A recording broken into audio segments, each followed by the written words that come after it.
गौतम बुद्ध कहते हैं, जो मनुष्य यह सोचता है कि मैं तो दूसरों की तुलना में काफी कमजोर हूं, वह व्यक्ति कमजोर ही बन जाता है, क्योंकि बुद्ध कहते हैं मन की दुर्बलता ही व्यक्ति को कमजोर बनाती है। हमारे मन की परिवृत्ति यह है कि हम जैसा सोचते हैं वैसा ही बन जाते हैं। इसीलिए कहते हैं कि मन के हारे हार है तो मन के जीते जीत। यदि कोई व्यक्ति अपने मन से यह कहे कि मैं तो दूसरों की तुलना में अधिक ताकतवर हूं, तो वह दूसरों से अधिक ताकतवर बन जाता है, क्योंकि इस दुनिया में सारा खेल मन के विचारों का ही है। बुरे विचार अपने मन में अपनाने से मनुष्य कमजोर बन जाता है, वही एक अच्छे विचार मात्र से वह बलवान बन जाता है। इसलिए महात्मा कहते हैं, आपको खुद से लड़ना है, अपनी अंदर की उस भाव पर काबू पाना है, ना कि बाहरी संसार में शांति ढूंढना है। यह सभी आपके मन के अंदर ही मौजूद है। इसलिए मैं कहता हूं कि ब्रह्मांड की सारी शक्तियां आपके अंदर ही छुपी हैं, और हम लोग अपनी आंखों पर हाथ रखकर कहते हैं कि इस संसार में कितना अंधकार है। लेकिन इस वीडियो में हम जानेंगे कि आखिर में पावर ऑफ माइंड होता क्या है, और इस वीडियो में श्रीनिवास रामानुजन की शक्ति के बारे में भी जानेंगे कि वह कैसे गणित के स्वामी बन गए, वह अपने दिमाग को कैसे यूज करते थे। इसलिए वीडियो को अंत तक देखें। महात्मा बुद्ध कहते हैं, मन की शक्ति ऐसी शक्ति है जिसको जानकर हम किसी भी क्षेत्र में सफलता हासिल कर सकते हैं। महात्मा जी अपनी एक किताब कर्मयोग में लिखते हैं कि मन की विचारों में ऐसी ताकत है कि पहाड़ों की सीना चीर कर उसका सिंहासन बनाया जा सकता है। अगर गौतम की बातों पर यकीन नहीं हो रहा है तो मैं आपको एक सच्ची घटना का उदाहरण देता हूं। आप लोग दशरथ मांझी के बारे में जानते ही होंगे, जो बिहार के गया जिला के एक गांव गहलोर के रहने वाले थे। उन्होंने पूरे पहाड़ को सिर्फ छेनी हथौड़ी से काटकर पहाड़ के बीच में से रास्ता बना दिया है। अगर आप लोग बिहार आए तो एक बार इस रास्ते को देखने जरूर जाइएगा, क्योंकि तब मालूम चलेगा कि मन की ताकत में कितनी शक्ति होती है।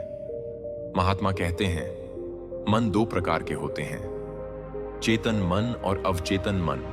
महात्मा के अनुसार चेतन मन वह मन है जिससे हम जागरूक होकर सोचते हैं। वही अवचेतन मन वह मन है जिसमें हम अनजाने में सोचते हैं। चेतन मन ही हमारे मन के विचारों और कार्यों को नियंत्रित करता है, लेकिन अवचेतन मन हमारे जीवन पर बहुत अधिक प्रभाव डालता है। जब हम अपने चेतन मन से सकारात्मक विचार सोचते हैं तो उस विचार को अवचेतन मन ग्रहण कर लेता है। फिर अवचेतन मन उन विचारों को वास्तविकता में बदलने लग जाता है। उदाहरण के लिए, यदि हम सोचते हैं कि हम इस क्षेत्र में सक्सेस हो सकते हैं, तो अवचेतन मन सक्सेस होने के लिए आवश्यक कार्य करने के लिए कहेगा। इसी तरह यदि हम सोचते हैं कि हम स्वस्थ हो सकते हैं, तो अवचेतन मन हमें स्वस्थ रहने के लिए आवश्यक कार्य करने के लिए प्रेरित करने लगेगा।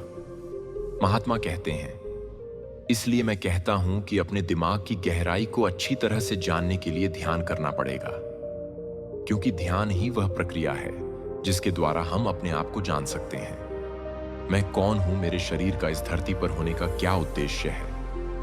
एक बात पर ध्यान देना है, ध्यान को करने से पहले आपको एक अच्छा जानकार व्यक्ति जो ध्यान करना जानता हो उसके सानिध्य में करें तो अच्छा रहेगा, क्योंकि ध्यान की अवस्था को गहराई से समझने के लिए यह बहुत आवश्यक है। बुद्ध कहते हैं, जो व्यक्ति अपने जीवन से निराश हो गए हैं उसे अपने आप को अंदर से खोज करनी है, एक यात्रा करनी होगी उस हिस्से को जो अभी भी आपके अंदर पहले की तरह ही जीवित है, उत्साहित है, ऊर्जावान है। आपके जीवन में कितनी भी कठिनाई क्यों ना आ जाए, बस आपको अपने मन से कहना है, सब ठीक है। बुद्ध आगे कहते हैं, जब आप ऐसा करेंगे तो आपकी सारी कठिनाइयां धीरे धीरे दूर हो जाएंगी। मैं खुद इसका साक्षी हूं। एक बार मेरी तबीयत बहुत खराब हो गई थी। मेरे शिष्य को चिंता सताने लगी थी कि बुद्ध का अब क्या होगा, लेकिन मैंने अपने मन की उस ब्रह्म शक्ति के द्वारा उस पीड़ा भरे दर्द से राहत पा ली थी। ऐसा कोई भी कर सकता है, क्योंकि यह शक्ति सभी के अंतर मन में मौजूद है। जो इंसान आज के समय में हार मान चुका है, बिल्कुल निराश है, पूरी तरह से उम्मीद खो चुका है, उसे अपने मन से कहना पड़ेगा कि देख लेना, मैं खुश होकर जीऊंगा, जो होगा देख लूंगा, मुझे इस दुनिया से कोई फर्क नहीं पड़ता।